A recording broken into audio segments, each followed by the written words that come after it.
kooxda Al-Shabaab ayaa war ka soo saartay howlgallada ay maleeshiyaadkeeda u igmatay ee dhanka daroogada iyo ciyaal weerarada ee ka bilowday magaalada Muqdisho.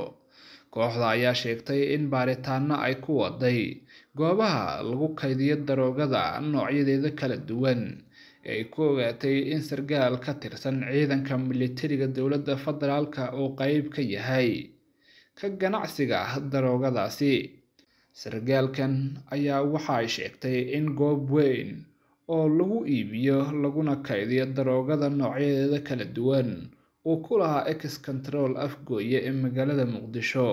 Kooxda ayaa sidoo kale waxay sheegtay in qarax ay ku xirtay goobtaasi uu lahaa sargaalka ayna gebi ahaanna isla burbureen goobta iyo daroogadii ku jirtay. Waxaa ku dhaawacmay qaraxa sargaal ka tirsan dowladda oo magaciisa ay ku sheegtay in la dhaho Xasan Kaafi oo ahaa ninkii goobtaas daroogada ku gadayay sida ay sheegtay kooxda.